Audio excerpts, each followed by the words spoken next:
change. Bonjour à tous, bonjour à toutes et bienvenue dans ce petit bavardage de coaching. Alors c'est à vous mesdames que je m'adresse parce que vous êtes nombreuses à venir me voir en me disant, quel que soit le nombre de semaines, de mois, d'années que vous êtes ensemble, il change. Et je ne comprends pas pourquoi il est en train de changer. Est-ce que c'est de ma faute? Qu'est-ce qui se passe? Etc. etc. Donc, je vais vous expliquer plusieurs types de changements et vous allez peut-être vous retrouver dans celui-là. Alors, si vous avez besoin de conseils personnalisés, je vous invite à prendre rendez-vous directement sur mon site internet et nous pourrons convenir d'un rendez-vous soit en physique ou en distanciel. Voilà. Alors, la première raison, le premier cas de figure, ça fait plusieurs semaines, voire quelques mois que vous vous côtoyez et vous voyez qu'il est en train de prendre de la distance. Ce n'est plus lui qui vous appelle tous les jours comme il le faisait. Il n'est plus autant dans la demande de vous voir comme avant. C'est vous qui lancez systématiquement l'appel. Et quand vous l'appelez, il ne répond pas forcément. Ou bien il répond quelques heures après ou quelques jours après, etc. Il est moins présent lorsque vous vous voyez, etc. Voilà, le message est clair. En fait, la première chose, c'est que vous allez commencer à vous poser des questions et à culpabiliser. Qu'est-ce qui se passe? Je suis pas assez bien pour lui, je suis pas assez belle, je suis pas assez sexy, je suis pas assez coquine, etc., etc. Voilà, des choses comme ça. En fait, la première des choses que nous constatons lorsque nous rencontrons quelqu'un, c'est l'attirance purement physique. Il ne faut pas se leurrer. Voilà, c'est le charisme, c'est la façon avec laquelle la personne s'exprime, bouge, etc., qui va nous donner envie effectivement d'aller vers cette personne. Lorsque l'on commence à se côtoyer, forcément on parle de son passé, de son avenir, de son présent également, et parfois on se rend compte que ça ne colle pas, ça ne matche pas avec une personne. Voilà. Donc, eh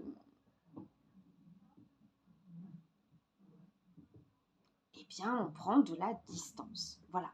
Alors, il ne faut pas culpabiliser, vous dire c'est de ma faute si ceci, cela. Voilà. On ne peut pas plaire à tout le monde. Alors, certes, vous êtes peut-être une jolie femme pleine de charisme, mais peut-être que vous n'allez pas dans le même sens tous les deux. Il veut peut-être quelque chose de pas sérieux et vous si, ou vice-versa. Il se peut que vous n'ayez pas les mêmes projets, les mêmes envies, les mêmes ambitions, etc. Ou même tout simplement, parfois, ça ne s'explique pas. Alors, vous allez avoir des hommes qui vont blacklister, qui vont ghoster, et puis vous avez des hommes qui sont quand même un peu plus intelligents et qui vont mettre de la distance parce qu'en fin de compte, vous ne lui avez rien fait de grave, mais tout simplement, il s'est rendu compte que ça ne matchait pas. Voilà.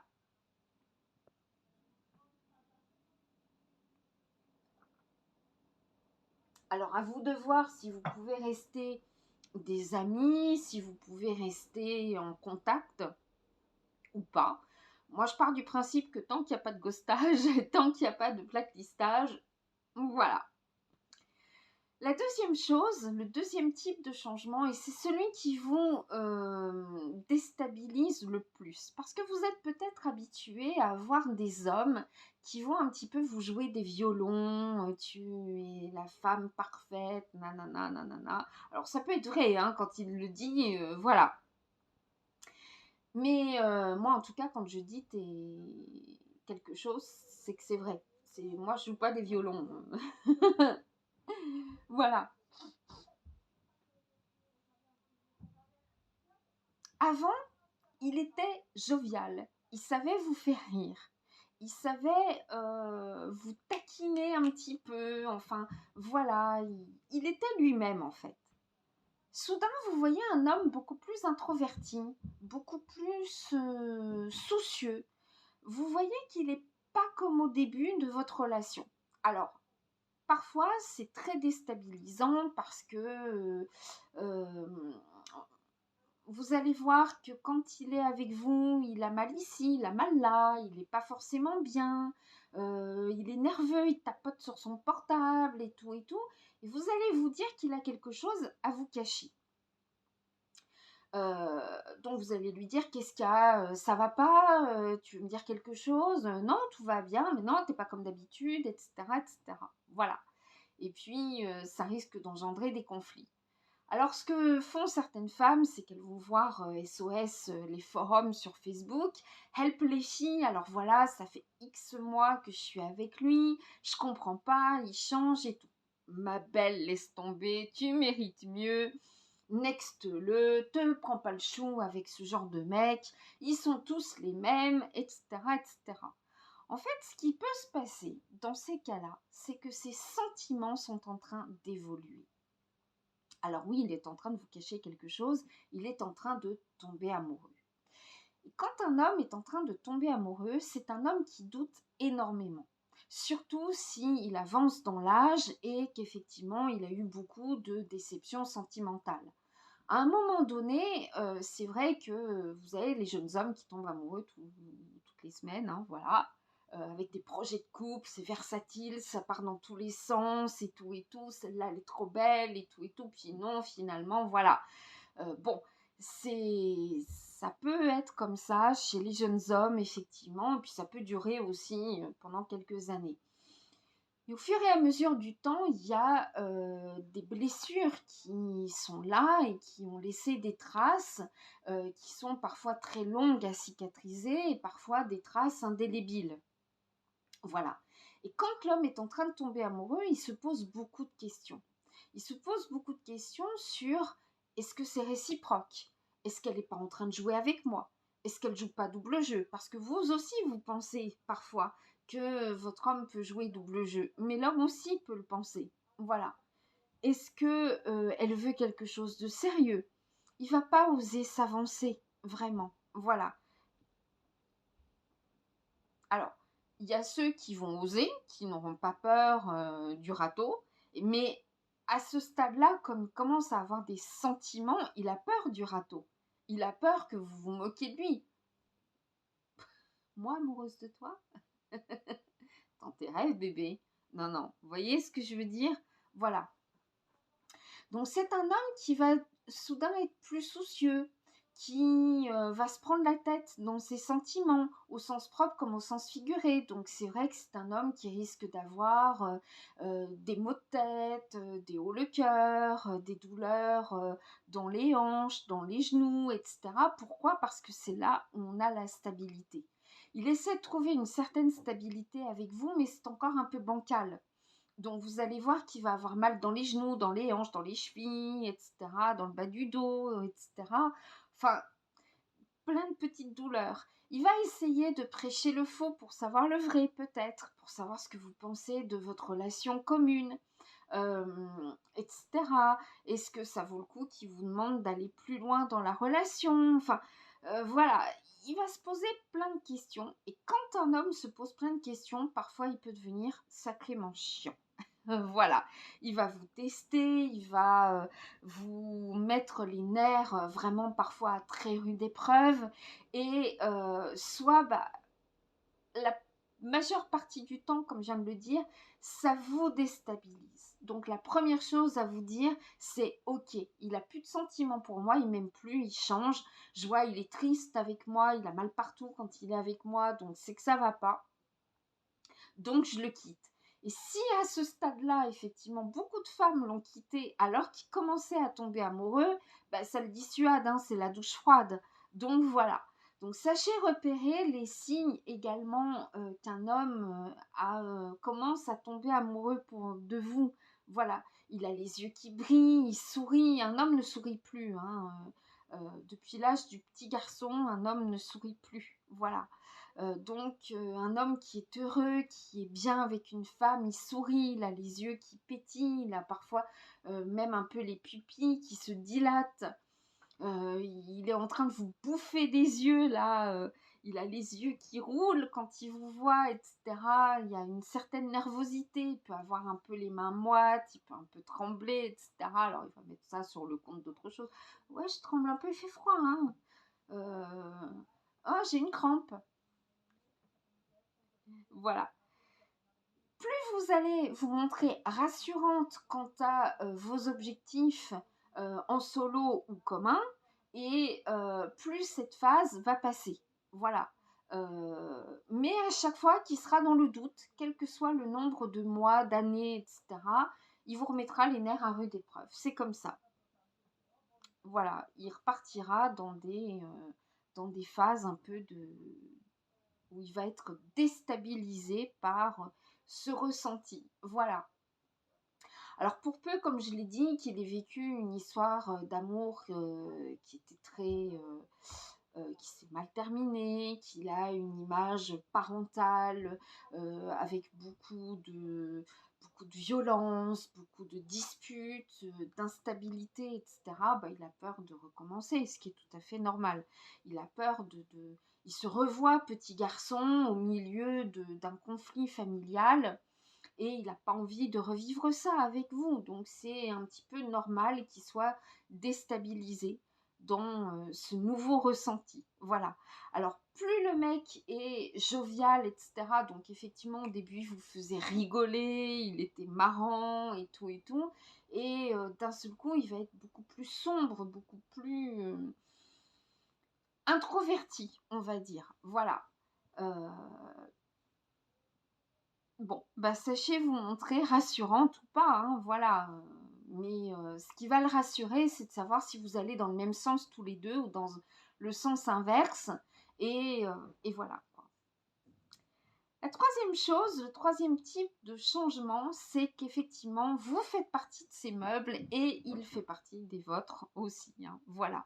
La routine a commencé à s'installer, maintenant vous êtes un petit peu un couple rodé, on fait de moins en moins attention à l'autre et on redevient un petit peu personnel. C'est un petit peu comme si c'était un état d'appartenance. Bon ok, on vit ensemble, maintenant t'es à moi, je suis à toi, il n'y a plus d'effort à faire. Et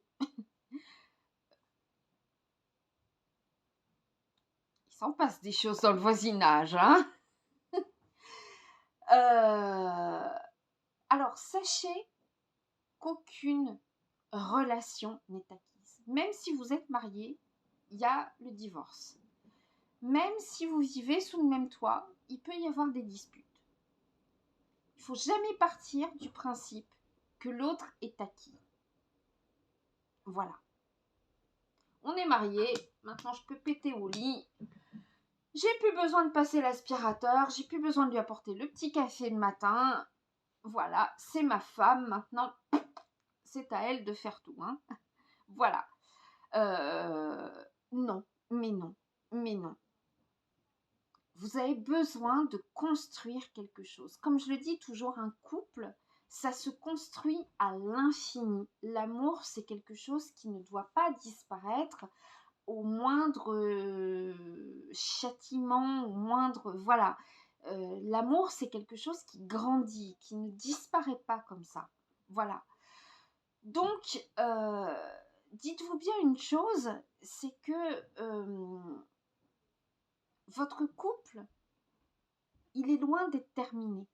Donc, il y a toujours des efforts à faire. Toujours des efforts de gentillesse, de présence, d'écoute, etc., etc. Si vous en êtes à ce stade, ok, maintenant on vit ensemble. Bon, bah, c'est à elle de passer l'aspirateur, de faire la vaisselle, de sortir la vaisselle du lave-vaisselle, de la mettre dans le lave-vaisselle, parce que moi, au final, j'ai la flemme. Voilà, donc moi, je vais regarder la télé avec ma bière à la main. Voilà. C'est à elle de faire tout, moi, maintenant.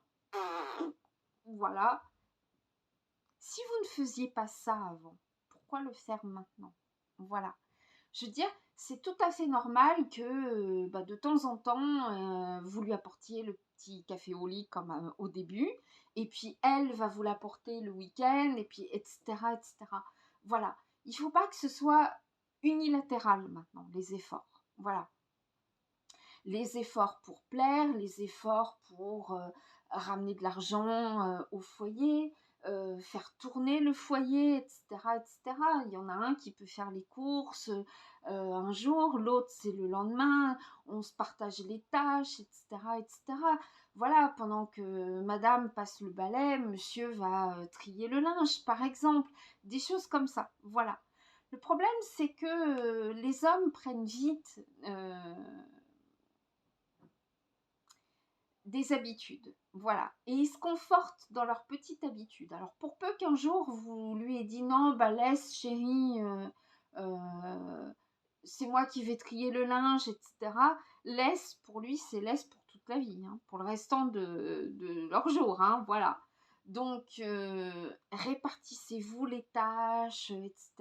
Voilà, puis ça entretient le couple.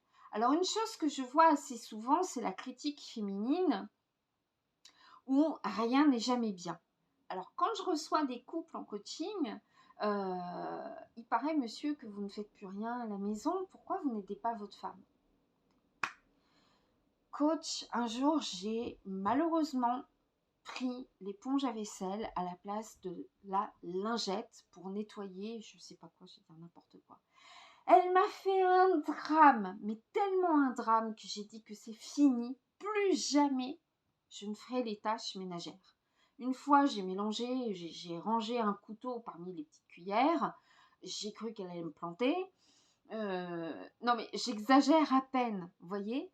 J'avais mal trié le linge, j'avais pas mis, vous savez, la petite lingette, là, voilà. Donc, bon, bah, il y a mon t-shirt rouge qui a des teints sur sa pièce de lingerie blanche. J'ai cru qu'elle allait m'étriper. Donc, moi, je fais plus rien. Si elle sait mieux faire que moi, je fais plus rien. Voilà. Bon. C'est clair que c'est pas agréable d'avoir une pièce de lingerie blanche qui devient rose. Voilà. Mais est-ce qu'il n'y a pas plus grave dans la vie? Enfin, moi, je sais pas, personnellement, je trouve qu'il y a plus grave dans la vie hein, qu'un soutien-gorge qui est devenu rose. Bon, à part si vous l'avez acheté 80 €, mais bon.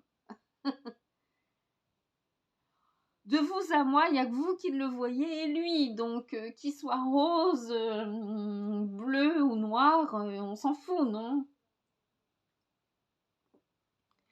Bon, effectivement, après, il a utilisé l'éponge à vaisselle pour nettoyer une tache par terre. Bon, mais ça se lave, hein, voilà.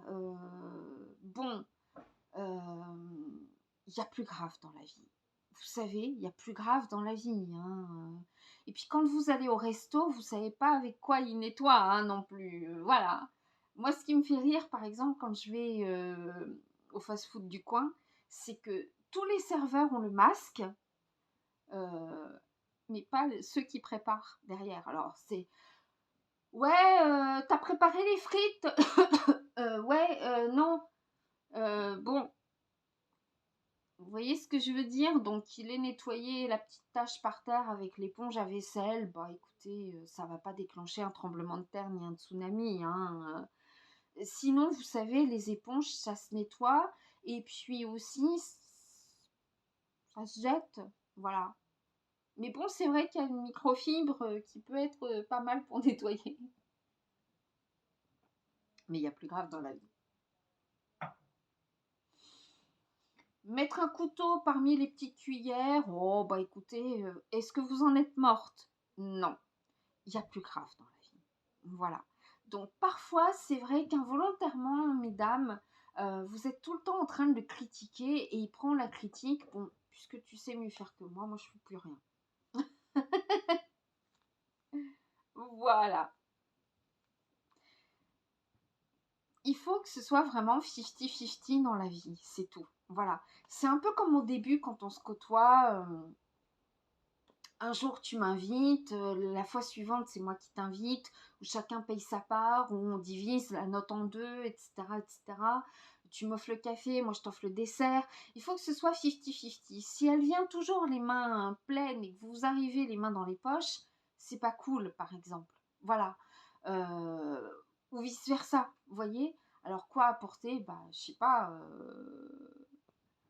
peut-être pas un bouquet de fleurs, enfin, je sais pas, mais quelque chose, quoi, un paquet de gâteaux, un paquet de nouilles, je sais pas, mais voilà. Euh,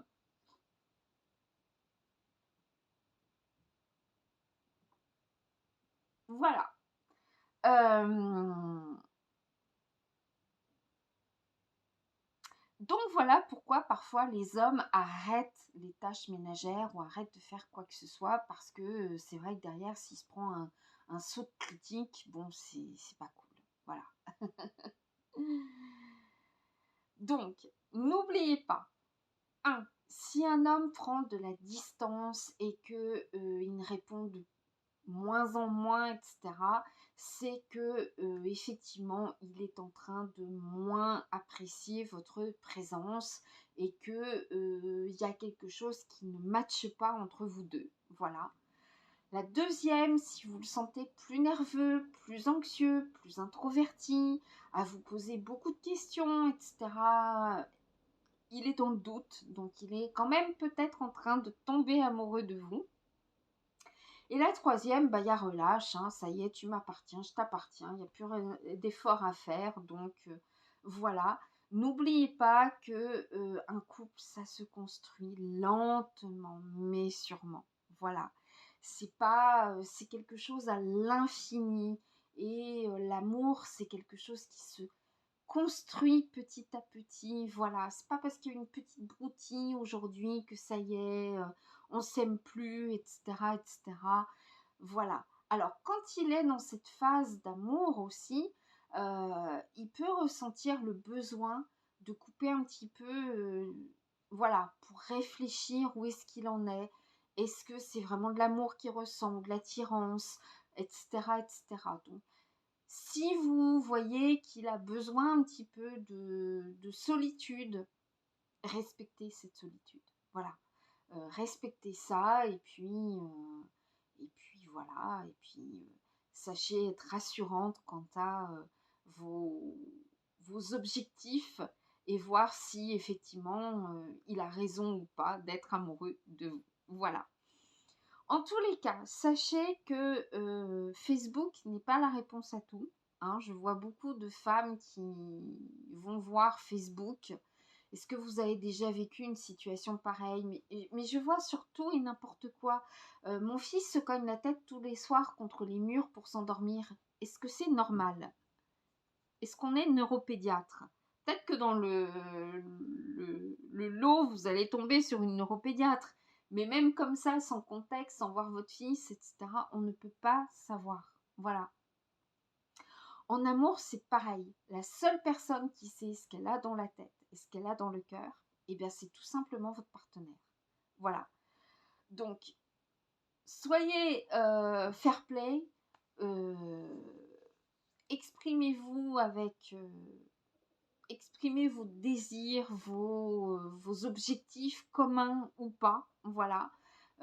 Voilà. Ce que j'avais oublié aussi, c'est quand un homme arrête de vous inclure dans son futur, c'est mauvais signe. Si au début il vous disait, je sais pas, bah, quand on vivra ensemble, etc., etc., puis bah, quand j'aménagerai ma maison, hein, voyez ce que je veux dire? C'est tombé de quand on vivra ensemble à si un jour on vit ensemble, et puis quand j'aménagerai dans ma maison, je ferai ça, ça, ça veut dire qu'il vous inclut plus dans son futur, quoi. C'est tout. Donc, un homme qui vous inclut plus dans son futur, c'est qu'il n'y a plus de futur ensemble. Voilà. Mais encore une fois, les sentiments sont appelés à évoluer. Parfois, ça régresse un petit peu pour mieux réévoluer, etc., etc. On ne peut pas être dans l'amour avec un grand A tout le temps, effectivement. Voilà, ça évolue. Et puis, voilà. Le maître mot, c'est la communication. N'oubliez pas de communiquer avec votre partenaire. De ne pas jouer sous des sous-entendus, etc., etc. Parler, communiquer. C'est quelque chose de très, très important. Bonne journée à vous tous et à vous toutes. On n'est que mardi. J'avais envie qu'on soit déjà le week-end, mais on n'est que mardi. Non, mais il fait gris, on a l'impression que c'est... On va sur l'hiver, bon, et ben non.